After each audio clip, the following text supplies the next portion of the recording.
रानू चिड़िया का बेटा कुकू नदी से पानी पीकर आ रहा था कि रास्ते में उन्हें कोई चीज दिखाई देती। वो उसके पास जाता है। अरे ये तो रानी हार है, किस बेचारे पक्षी का गिर गया होगा। चलो इसको घर ले जाता हूँ, अपनी अम्मा को देता हूँ, सुबह उसको पहुँचा देंगे। कुकू वो रानी का हार लेकर अपने घर चला जाता है। कुकू बेटा, ये तो रानी हार है, ये तुम्हें सोने का हार कहाँ से मिला बेटे? मम्मा मम्मा, मैं नदी से पानी पीकर आ रहा था तो रास्ते में मुझे मिल गया, मैं इसको लेकर आ गया। कुकू बेटा, कल हम जंगल जाएंगे, सभी पक्षी से पूछेंगे, जिसका भी ये रानी हार है उसे हम लौटा देंगे। मम्मा मम्मा, वो बेचारा पक्षी अपने सोने का हार ढूंढ रहा होगा, वो परेशान होगा, कल नहीं अभी चलते हैं हम। फिर मम्मा चिड़िया कुकू को अपने साथ लेकर सुंदरबन जंगल में सभी पक्षियों के पास जाती है। टुनटुनी बहन, ये देखो ना, रानी हार है सोने का। ये तुम्हारा है क्या? ये मेरे बेटे कुकू को मिला था।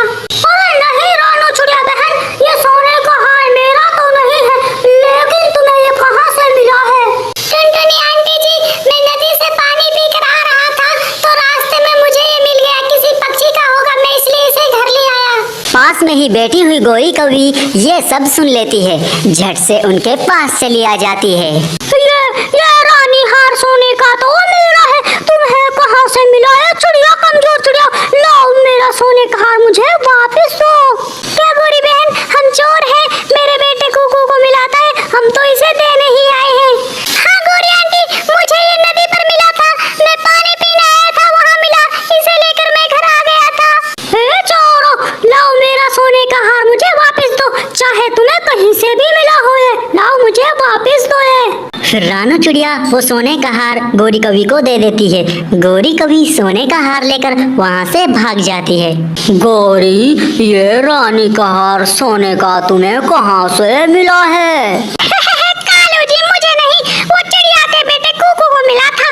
वो जंगल में जाकर सभी पक्षी से पूछ रहे थे, ये सोने का हार किसका है? तुम ले लो, तुम्हारा है तो मैंने भी के दे दो, मेरा है, मैं उससे लिया ये सोने का हार।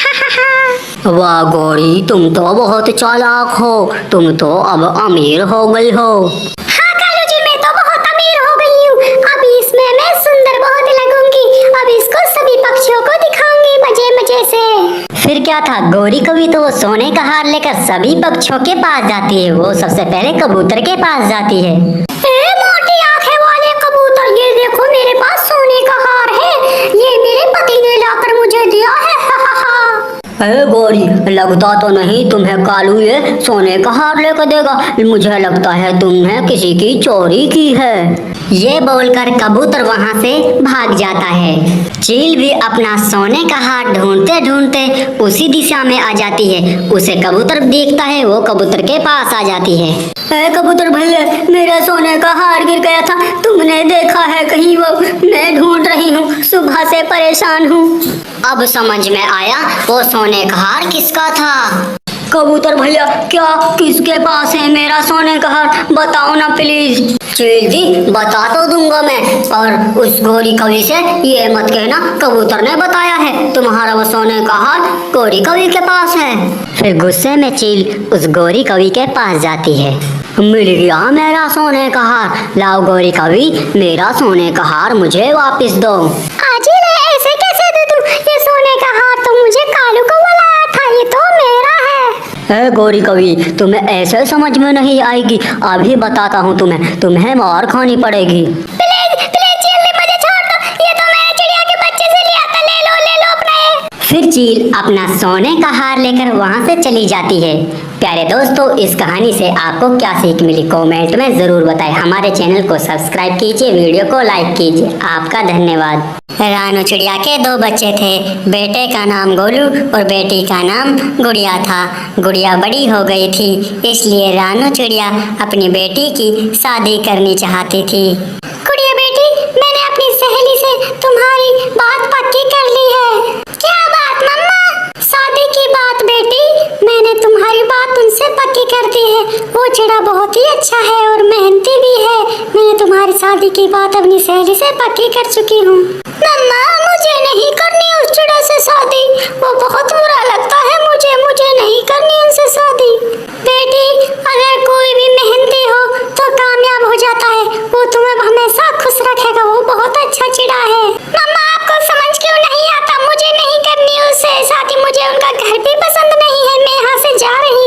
गुड़िया गुस्से में अपने घर से भाग जाती है। बेटा, तुम्हारी बहन की कुछ हरकतें मुझे सही नहीं लग रही हैं। जाओ इसके पीछे जाओ, ये कहाँ जा रही है? मम्मा मम्मा, ये उसी कौवे के पास जा रही होगी। वो बहुत बुरा कौवा है, मैं जाता हूँ अभी देखने। फिर गोलू अपनी बहन के पीछे पीछे जाता है और उन्हें देखने लगता है। तुम अपनी मम्मा को साफ साफ क्यों नहीं बता देती? तुम मुझसे शादी करने वाली हो, क्यों नहीं बता देती तुम? मुझे डर लगता है अम्मा से, नहीं तो वो मुझे डांटेगी। मैंने बताया तो उन्हें। अगर तुम ऐसे ही चुप रही तो तुम्हारी अम्मा उस बदसूरत पंखे वालों से शादी कर देगी तुम्हारी। मैं उस बदसूरत चिड़ा से कभी शादी नहीं करूंगी, मैं तो तुम्ही से करूंगी। चलो जाओ, तुम अपनी मम्मा से बात करो। तुम बात नहीं कर सकती तो मैं ही कर लेता हूँ। मुझे अपनी अम्मा से डर लगता है। हाँ, तुम ही कर लो मेरी अम्मा से बात शादी की। पेड़ के पीछे बैठा हुआ गोलू सब बातें सुन रहा था। वो भागा भागा अपनी घर की तरफ जाता है। मम्मा मम्मा, वो कौवे के साथ गुड़िया आज फिर बैठी हुई है। वो दोनों शादी करने वाले हैं। गुड़िया बेटी, तुम ऐसा भी कर सकती हो, ये मैंने कभी नहीं सोचा था। चलो बेटा, हम चलते हैं उनके पास। फिर गोलू अपनी अम्मा को लेकर उन दोनों के पास जाते हैं। गुड़िया बेटी, चलो घर चलो। ऐसे आवारा पक्षियों से बात नहीं करनी चाहिए। चलो घर चलो तुम। मम्मा, कालू को आवारा तो ना कहे, एक दूसरे को पसंद करते हैं हम एक दूसरे से प्यार करते हैं। आप मुझसे बड़ी है इसलिए छोड़ रहा हूँ, वरना कोई और होता तो उसके पंख तोड़ देता मैं। ऐसे नहीं बोल सकता कोई मुझसे। ए कौवे, तुम इससे बात करी मेरी अम्मा से, वरना हम तुझे बहुत मारेंगे। चलो भागो यहाँ से। गोलू, मम्मा भी तो इस मेरे कौवे से उल्टी ही बातें कर रही है। गुड़िया, तुम्हें अभी फैसला करना होगा। या तुम मेरे साथ चल रही हो या तुम अपनी अम्मा के साथ जाओगी। चुन्नी बेटी, इसकी बातों पर ध्यान मत दो। ऐसे पक्षी इस रास्ते में छोड़कर चले जाते हैं, तुम्हारी जिंदगी को खराब कर देंगे। मम्मा, जिंदगी मेरी ही है ना, होने दे बर्बाद। मैं इसके बिना नहीं रह सकती। चलो गुड़िया, मैं इस बुढ़िया की और बातें नहीं सुन सकता। चलो, तुम मेरे साथ चलना हो तो जल्दी चलो तुम यहाँ से। गुड़िया कालू के साथ चली जाती है और उसकी अम्मा की भीगी आंखें देखती ही रह जाती हैं। मम्मा मम्मा, चुप कर जाए। आप क्यों रो रही है? मैं हूँ ना तुम्हारे पास। आप चुप कर जाए, क्यों रो रही है आप? बेटा, वो तुमसे बड़ी थी, मैंने उसे बड़े लाड प्यार से पाला है। उसने मुझे क्या दिया? ये सिला दिया। मुझे ये सिला दिया उसने। और मम्मा चिड़िया रोती हुई अपने घर चली जाती है। कालू भी गुड़िया को लेकर अपने घर चला जाता है। बेटा, ये कौन है तुम्हारे साथ में? मम्मा मम्मा, ये मेरी पत्नी है। मैंने इनसे शादी कर ली है और इसे घर लेकर आया हूँ। कालू बेटा, तुमने मेरी पसंद से शादी नहीं की। चलो भगाओ इनको, भगाओ यहाँ से इनको। हे गुड़िया, तुम अंदर जाओ, मैं अपनी अम्मा से बातें कर कर आता हूँ तुम्हारे पास। फिर गुड़िया अंदर कमरे में चली जाती है। मम्मा देखो, जब तक इसे हमारे घर में रहना है रहने दो, हमारे लिए दाना पानी लाया करेगी। अगर इसे नहीं रहना तो बाद में इसको भगा देंगे। हे कालू सुनो, इनसे बोल देना मुझे ऊंची आवाज में बात करना बिल्कुल भी पसंद नहीं है। फिर कालू गुड़िया के पास अंदर कमरे में आ जाता है। हे गुड़िया सुनो, मेरी अम्मा को ऊंची आवाज में बात करना बिल्कुल भी पसंद नहीं। वो बहुत गुस्से की तेज है, उनसे ऊंची आवाज में बात नहीं करनी है तुम्हें। ठीक है कालू, मैं कोशिश करूंगी कि अम्मा को खुश रखूं। हे चिड़िया की बच्ची, तू दिन भर सोती रहती है, काम क्यों नहीं करती? आज तुमने पोछा भी नहीं लगाया है और वो कांच के वो तोड़ दिए हैं तुमने, वो भी नहीं उठाया है। मैं तुम्हें बहुत मारूंगी। अम्मा जी, मैं काम करती तो हूँ, हर दिन काम में ही लगी रहती हूँ, मुझे टाइम कहाँ मिलता है। फिर वहाँ पर रानू चिड़िया आ जाती है। रानू चिड़िया को देखकर गुड़िया अपनी मम्मा के गले लग जाती है। अरे कमजोर चिड़िया, ए गरीब चिड़िया, किस लिए आए हो यहाँ पर? चलो यहाँ से भागो, तुम्हारी बेटी काम नहीं करती, दिन भर सोती ही रहती है। चलो भागो यहाँ से, तुम्हें दाना पानी नहीं मिलेगा।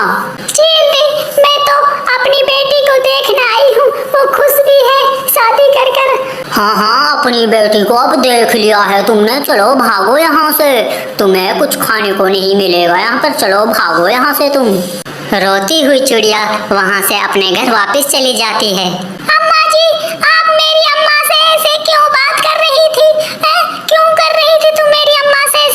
अरे अच्छा अच्छा, तुम मुझसे जुबान लड़ा रही हो।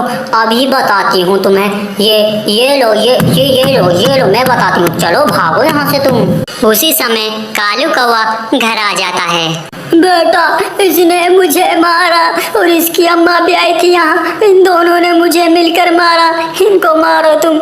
ए गुड़िया की बच्ची, तुमने मेरी अम्मा के ऊपर हाथ उठाया। मैं बताता हूँ तुम्हें। ये लो, ये बताता हूँ मैं तुम्हें। चलो भागो यहाँ से। जब तुम अपनी अम्मा की ना हो सकी तो मेरी अम्मा की क्या होगी तुम। चलो भागो यहाँ से। गुड़िया ये सब सुनकर हैरान हो जाती है। वो कांपने लगती है।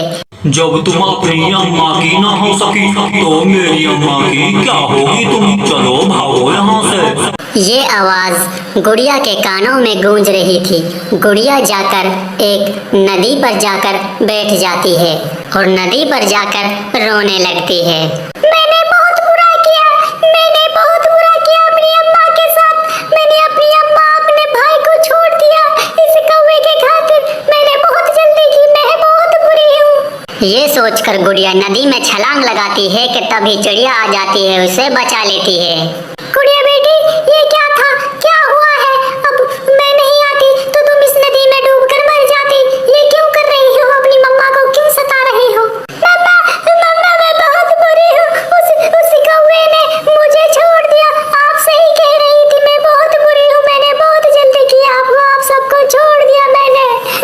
फिर गुड़िया अपनी मम्मा के गले लग जाती है। बेटी रो मत, चुप रहो। अब एक नई जिंदगी की शुरुआत करते हैं। सब कुछ भूल जाओ, चलो हम घर चलते हैं। फिर मम्मा चिड़िया अपनी बेटी को लेकर अपने घर पर चली जाती है। प्यारे दोस्तों, इस कहानी से आपको क्या सीख मिली कमेंट में जरूर बताएं। हमारे चैनल को सब्सक्राइब कीजिए, वीडियो को लाइक कीजिए, इसे शेयर भी कीजिए। कभी भी खुद फैसला ऐसा नहीं लेना चाहिए।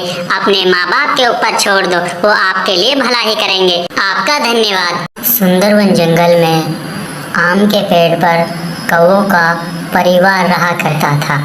गौरी, मैं घूमने जा रहा हूँ। मैं यहाँ बोर हो रहा हूँ बैठा बैठा, मगर तुम यहीं रहना, अंडे का ध्यान रखना।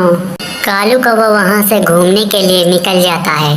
खुद सारा दिन घूमता रहता है और मुझे अंडे पर बिठा गया। मैं यहाँ बहुत बोर हो रही हूँ। मम्मा, मम्मा, मैं भी जा रहा हूँ घूमने के लिए। मेरे दोस्त मेरा इंतजार कर रहे होंगे। जग्गू भी अपने दोस्तों के पास चला जाता है।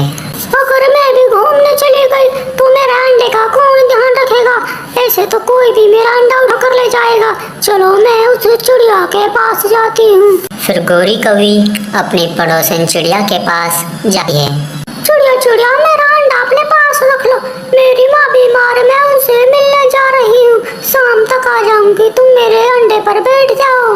ठीक है गौरी बहन, अगर तुम्हारी माँ बीमार है तो तुम उनके पास चली जाओ मिलने। शाम तक आ जाना, मैं तुम्हारे अंडे पर बैठ जाऊंगी। फिर चिड़िया गौरी के अंडे पर बैठ जाती है और गौरी तो खुशी खुशी घूमने निकल जाती है अपनी दोस्त के पास। गौरी दोस्त, तुम यहाँ आ गई हो। तुम्हारा अंडा अकेला है। अगर कालू कौवे को पता चल गया तो वो तुम्हें बहुत मारेगा। अरे नहीं टुनटुनी बहन, मैं अपना अंडा उस चिड़िया के पास छोड़ कर आई हूँ। वो चिड़िया मेरे अंडे पर बैठ गई है। गौरी बहन, कोई भी अंडा या बच्चे का कोई भी ध्यान नहीं रख सकता। अपने ही बच्चे अंडे का ध्यान रखा जाता है। कोई किसी का अंडा बच्चे का ध्यान नहीं रख सकता। फिर मिट्ठू तोता उस रानू चिड़िया के पास आम लेने के लिए आ जाता है। अगर कोई पत्थर इस अंडे में लग गया तो गौरी का अंडा फूट जाएगा। इस तोते से अभी मना कर देती हूँ, मैं आम अभी ना तोड़े। फिर रानू चिड़िया उस मिट्ठू तोते के पास जाती है। मिट्ठू भाई, अभी आप आम ना तोड़े, इस पर गौरी का अंडा है। अगर वो उसमें लग गया तो पत्थर, वो अंडा टूट जाएगा। जब गौरी कभी आ जाए तो तब तोड़ लेना। ठीक है चिड़िया बहन, मैं गिरे हुए आम ही खा लेता हूँ। जब वो गौरी कभी आ जाएगी तो तब मैं तोड़ लूंगा। लेकिन गौरी कभी तो झरनों पर अपनी सहेली के साथ बैठी हुई है। क्या वो झरनों पर बैठी हुई अपने दोस्त के साथ? मुझसे कह कर गई थी मेरी माँ बीमार है, मैं अपनी माँ से मिलने जा रही हूँ। उस गोरी की बच्ची ने तुमसे जरूर झूठ बोला होगा। वो तो चरणों पर बैठे सुबह से गप्पे लगा रहे अपनी सहेली के साथ। वो तो तभी थोड़ी ही देर में जग्गू अपने दोस्त को लेकर आम खिलाने के लिए ले आता है। गोलू दोस्त, देखो ये आमों का बाग है हमारा, देखो मैं तुम्हें आम खिलाता हूँ। फिर जग्गू एक डंडा फेंककर आम के पेड़ पर मारता है। वो सीधा गोरी कौवे के अंडे पर लग जाता है। वो अंडा वहाँ पर टूट जाता है। जग्गू जग्गू, तुमने ये क्या कर दिया? तुमने अपना अंडा ही फोड़ दिया। मैं बताऊंगी तुम्हारी अम्मा पापा को, आने दे उनको, तुमने अंडा फोड़ दिया है। तभी थोड़ी ही देर में कालू कौवा और गोरी वहाँ पर आ जाते हैं। चुड़िया चुड़िया, तुमने मेरा अंडा फोड़ दिया, मैं तुम्हें छोड़ूंगी नहीं। क्यों फोड़ा मेरा अंडा? देखो कालू, इसने हमारा अंडा फोड़ दिया है।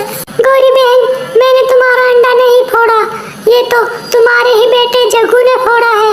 वो तो आया था गोलू, उसको आम खिला रहा था, इसने डंडा फेंक कर मारा, इसने अंडे में लग गया, वो ये अंडा फूट गया। मम्मा मम्मा, ये झूठ बोल रही है, मैंने अंडा नहीं फोड़ा है, ये इसने ही फोड़ा है। तोते को आम दे रही थी तब इसने फोड़ दिया ये अंडा। चिड़िया, तुमने मेरा अंडा फोड़ दिया, मैं तुम्हें छोड़ूंगा नहीं। चलो भागो यहाँ से, मैं तुम्हें छोड़ूंगा ना, मैं इसका बदला तुमसे जरूर लूंगा। चिड़िया बेचारी वहाँ से निराश होकर अपने घर को चली जाती है। कुछ समय बीतता है और चिड़िया उस कौवे के पास दोबारा भागी भागी चली आ जाती है। कालू भैया, मैं अपनी माँ से मिलने जा रही हूँ, आप मेरे घोंसले का ध्यान रखिए। जाओ जाओ, मैं तुम्हारे घोंसले में ही जाके बैठ जाता हूँ, मैं उनकी अच्छे से देख करूँगा। फिर रानो चिड़िया ये सब कहकर कालू कौवे को घोंसला सौंपकर अपनी माँ से मिलने चली जाती है। लेकिन कालू कौवा ने तो वो घोंसला तोड़ तोड़ कर उसका बुरा हाल कर दिया था। उस चिड़िया को अब पता चलेगा कैसा किसी का नुकसान करते हैं। उसने हमारा अंडा फोड़ा, मैंने उसका घोंसला ही तोड़ दिया। फिर कुछ ही देर में रानो चिड़िया अपने घोंसले के पास वापस आती है। वो अपना घोंसला टूटा हुआ देखकर बहुत ही हैरान व परेशान हो जाती है। तोड़ दिया, मेरा घोंसला तोड़ दिया, तुम बहुत बुरे कौवे हो, मैं तुम्हारे पास नहीं रहूंगी। चिड़िया, तुमने हमारा अंडा तोड़ा और हमने तुम्हारा घोंसला तोड़ दिया, बात बराबर हो गई। मैं यहाँ से जा रही हूँ, मैं अब तुम्हारे पास नहीं रहूंगी, तुम बहुत बुरे कौवे हो, मैंने तुम्हारा अंडा नहीं फोड़ा, जग्गू ने फोड़ा था। जग्गू बेटा देखिए, तब तक झूठ बोलेगो तुम कभी सफल नहीं हो पाओगे। तभी वहाँ मिट्ठू तोता आ जाता है। कालू कौवा भैया देखो, तुम्हारे ही बेटे ने, इस जग्गू ने तुम्हारा अंडा फोड़ा था। बेचारी चिड़िया तो तुम्हारे अंडे का अच्छे से ख्याल रख रही थी। मिट्ठू तोता कालू कौवे को सारी सच्चाई बताकर वहाँ से चला जाता है। रानू चिड़िया बहन, मुझे माफ कर दो, हमसे गलती हो गई, हमें अनजाने में गलती हुई है, हमको नहीं पता था अंडा मेरे ही बेटे ने तोड़ा है, हमें माफ कर दो चिड़िया बहन। प्यारे दोस्तों, इस कहानी से आपको क्या सीख मिली कमेंट में ज़रूर बताइए। हमारे चैनल को सब्सक्राइब कीजिए, वीडियो को लाइक कीजिए, इसे शेयर भी कीजिए। कभी भी ऐसे किसी के साथ बुरा नहीं करना चाहिए। आपका धन्यवाद।